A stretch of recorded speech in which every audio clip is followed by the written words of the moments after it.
ಈ 12 ಎಕರೆ ಹೊಲಾನು ಕುರಿ ವಾಸನೆನ ಹೊಡಿಬೇಕು ನೋಡ.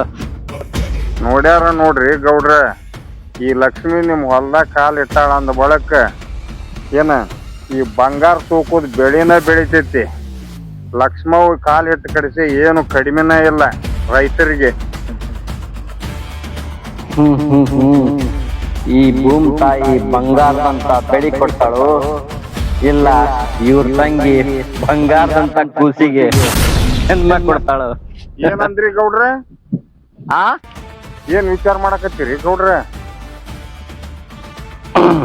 ಏನಿಲ್ಲ ಬೀರಪ್ಪ, ಈ ನನ್ ಹೊಲಕ್ಕ ಕುರಿ ತರ್ಬಿಲ್ಲ, ಅದಕ್ಕ ಇವತ್ತ ನಂದ ಎಲ್ಲಾ ವ್ಯವಸ್ಥೆ ಆಕೈತಿ ಏನ.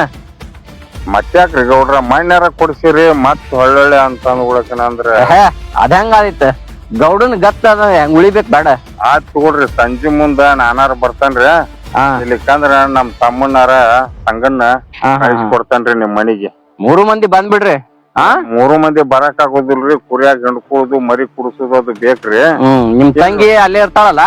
ಅಲ್ಲಿ ಒಬ್ಬಾಕಿನ ಬಿಟ್ಟು ಹೆಂಗ್ ಬರೋದು ಗೌಡ್ರ? ನಾವು ಒಬ್ಬವ್ರ ಯಾರ ಒಬ್ಬರು ಕಳಿಸ್ತೇವಿ ನಾವ.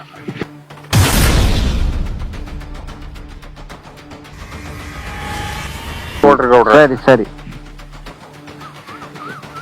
ಬೀರ ಬರ್ಲಿ ಹಂಗಾರನ?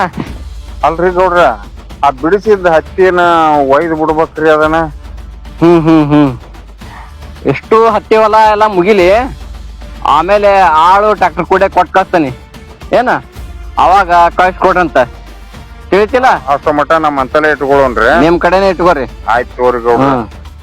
ಆಯ್ತು ತಗೋ ಬೀರ, ಸಂಜಿಕ ವ್ಯವಸ್ಥೆ ಐತಿ, ಬರ್ಬೇಕಾ? ಮತ್ತೆ ನಾನು ಒಟ್ಟ ಅಲ್ಲೇ ಚಿಪ್ಪಾಡಿ ಸಂಘವನ್ ಮಗಳದ ಹಣ್ಣಿಡು ಕಾರ್ಯ ಐತಿ, ಅದಕ್ಕೆ ಹೋಗ್ಬೇಕ. ಆಯ್ತು ತೋಡ್ರಿ ಗೌಡ್ರ. ಬರ್ಲೆ? ಆಯ್ತು ತೋಡ್ರಿ.